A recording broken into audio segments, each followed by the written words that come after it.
ఎంత శోభస్కరంగా ఉంటాడో, ఎంత అలంకారంతో ఉంటాడో అని మీరు ఆలోచించగానే ఒక్కసారి మీరు ఆ తిరుమల కొండ మీదకెళ్ళి అక్కడ ఎదురుగుండా ఉన్నటువంటి బేడి ఆంజనేయ స్వామి వారి పాదాలకి నమస్కారం చేసి పాతాళగంగలోకి వెళ్ళి మునక వేసి ఒళ్ళు తుడుచుకుని ఆదివరాహస్వామి గుళ్ళోకి వెడితే ఇలా ఉన్నటువంటి ఆదివరాహస్వామి గుండెల మీద ఇలా ఉన్నటువంటి మహాలక్ష్మీ అమ్మవారు దర్శనమిస్తే ఆదివరాహస్వామికి నమస్కారం చేసి ఆయన దేవాలయం అంతరాలయం చుట్టూ ప్రదక్షిణం చేసి బయటికి వచ్చి ఆనంద నిలయం ఆ వెంకటేశ్వర స్వామి వారి దేవాలయం ముంగిటికి వెళ్ళేసరికి అక్కడ వేసినటువంటి తివాచి, ఆ ఎదురుగుండా గడప దగ్గరున్న గొట్టం, దానికి ఉన్న కన్నాలు, అందులోంచి నీళ్లు, ఆ నీళ్లు మీ పాదాల్ని తమంత తాము కడిగేస్తే వంగి ఎర్రతివాచి కప్పిన గడప ముట్టుకుని అటూ ఇటూ కట్టిన అరటి చెట్లు, శంఖనిధి, పద్మనిధి, మీరు ఆ గడప దాటి ఇలా లోపలికి వెళ్ళి కుడి చేతి వైపు తలెత్తి చూస్తే కింద బొడిపితో ఒక పెద్ద గుణపం వేళ్లాడుతుంటే, ఓ ఇది పెట్టే కదా ఆనాడు అనంతాచార్యుల వారు వెంకటేశ్వర స్వామి వారిని కొట్టారు. అది గడ్డం మీద తగిలితే ఇప్పటికీ చందనం బొట్టు పెట్టుకుని,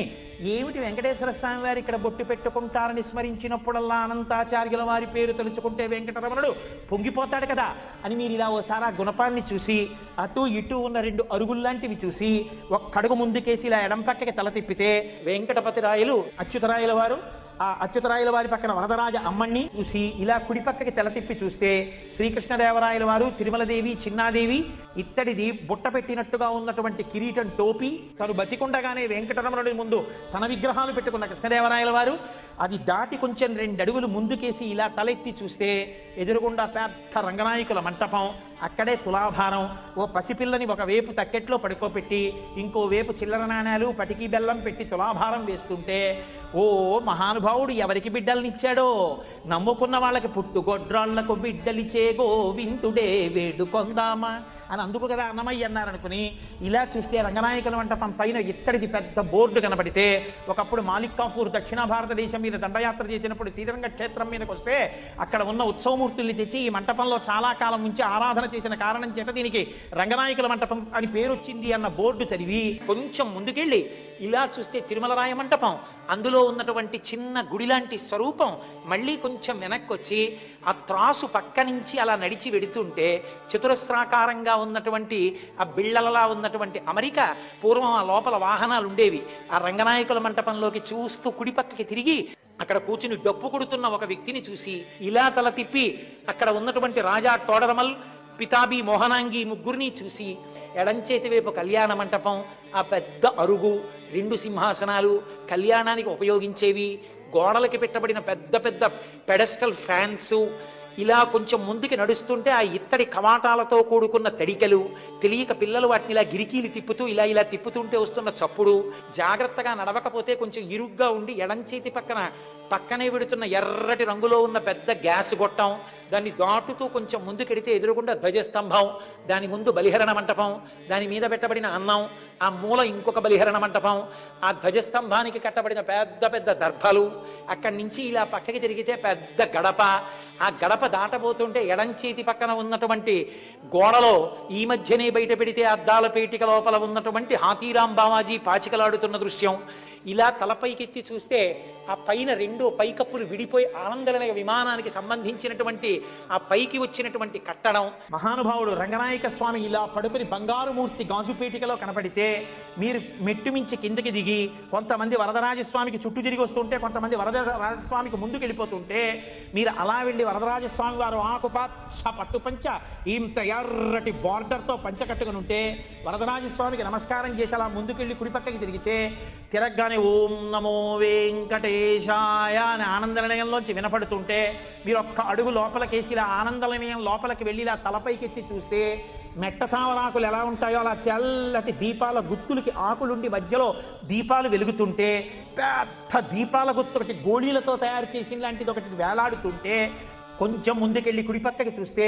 రెక్కలు విప్పినటువంటి గరుత్మంతుడు కనపడితే ఆయనకు నమస్కారం చేసి మళ్ళీ మీరు ఇలా అభిముఖంగా తిరిగితే ఎదురుగుండా ఒక్కసారి ఆ 2 పక్కలా ఉన్నటువంటి మంటపాల్లోంచి ఇలా జ్యోతులు పట్టుకున్నటువంటి మూర్తులు, ఇది శౌచంతో లోపలికెళ్ళాలని మనకి హెచ్చరిక చేస్తున్నటువంటి జయ విజయులు, కొంచెం ఇలా ఎత్తుగా ఉన్నటువంటి ఆ చెక్క మీదకెక్కి ఇలా చూసేటప్పటికీ నల్లటి ముఖం,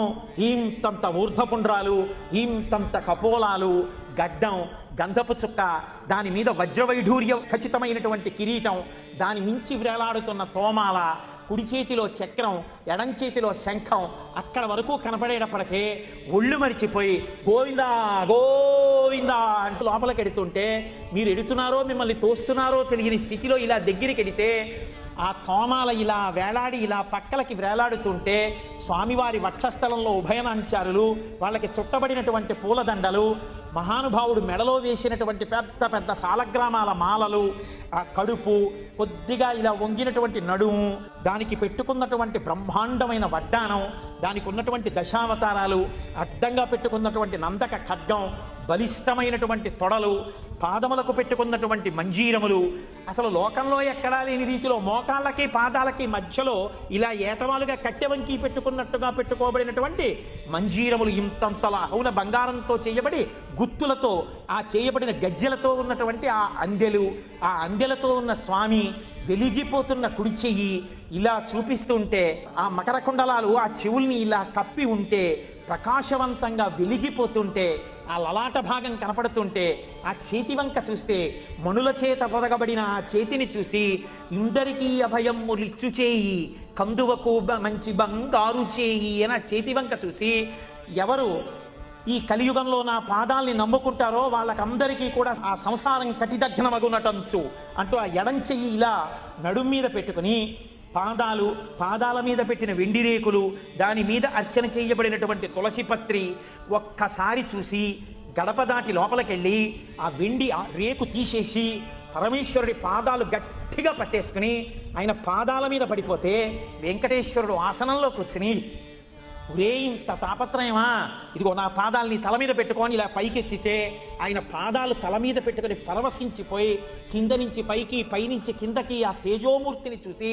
పరవశించిపోతే కంకణములు కణకణలాడుతుండగా ఆయన మీ చేతిలో ఒక ద్రాక్ష పండిస్తే